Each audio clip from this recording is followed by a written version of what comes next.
Hello everyone, কেমন আছো সবাই? আশা করছি সবাই খুব ভালো আছো, সুস্থ আছো।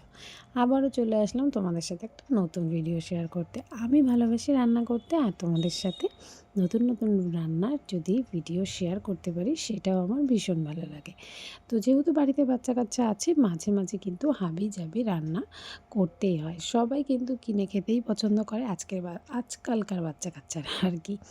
তো আমার ঘরে যেহেতু আছে আধুনিক যন্ত্রপাতি, আর আমিও যেহেতু ভালোবাসি রান্না করতে, তাহলে নিজে কেন বলো, আমি ট্রাই তো করে দেখতেই পারি কিছু। তো চলো, সেই জন্যই এক এক দিন কিন্তু রেডি হয়ে যাচ্ছি নতুন নতুন জিনিস তৈরি করার জন্য। হ্যাঁ, এর আগে প্রায় 2-3 দিন ওটিজিটা আসার পরে আমি কিন্তু ট্রাই করেছি কেক বানানোর জন্য, কিন্তু খুব একটা বেশি ভালো হয়নি, তাই তোমাদের সাথে শেয়ার করতে পারিনি। খারাপ জিনিসটাকে শেয়ার করতে ইচ্ছা করে বলো, তোমরাই বলো। তো আজকেরটা ভিডিও করে রেখেছিলাম, কিন্তু ভাবিনি যে হ্যাঁ সত্যি এত ভালো হবে আর তোমাদের সাথে শেয়ার করতে পারবো। তো দেখো, একদমই সামান্য কিছু কেক তৈরিতে যা যা লাগে মোটামুটি সেগুলো আমি অনেকবার ট্রাই করে দেখেছি, কিন্তু ভালো হয়নি। তো আজকে নিজের মতো করে 1 কাপ সুজি নিয়ে নিয়েছি, 1/2 কাপ উষ্ণ গরম দুধ, 1/2 কাপ চিনির গুঁড়ো, আর 1/2 চামচ বেকিং সোডা, একটুখানি লবণ, ব্যাস আর কিচ্ছু না। সেটা ভালো করে মিক্স করে 10 মিনিট রেস্টে রেখে দিতে হবে।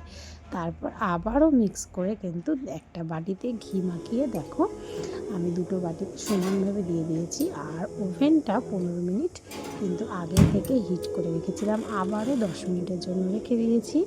ওভেনটা অফ হওয়ার পরে আবারও 10 মিনিট ওভেনের মধ্যেই ছিল। তো একদম ইজিলি চলে আসছিলো হাতের মধ্যে। দেখো, চাকুটা জাস্ট ছোঁয়াতে ছোঁয়াতেই চলে আসবে। পাশগুলো কত সুন্দরভাবে ছেড়ে গেছে। আমি কিন্তু সত্যি আশা করিনি ভিডিওটা তোমাদের সাথে শেয়ার করতে পারবো, মানে যদি ভালো হয় তো সেই জন্যই ভিডিওটা করে রেখেছিলাম। যদি ভালো না হতো তাহলে আর তোমাদের সাথে শেয়ার করতাম না। তো এটার কোনো নাম আমি দিতে পারছি না, নামটা তোমরাই দিয়ে দিও। আর যদি ভিডিওটা ভালো লাগে অবশ্যই লাইক কমেন্ট শেয়ার করতে একদম ভুলবে না। আর যারা আমার অনেক দিন ধরে ভিডিও দেখছো তারা আমার চ্যানেলটা সাবস্ক্রাইব করে রাখো, যাতে সবার আগে ভিডিওগুলো তোমরাই দেখতে পারো। আর এটা কিন্তু অবশ্যই যদি বাচ্চারা বা বড়রা যে কেউ খেতে পারো, চায়ের সাথে টিফিনে খুব ভালো লাগবে। আশা করছি তোমাদেরও ভালো লাগবে।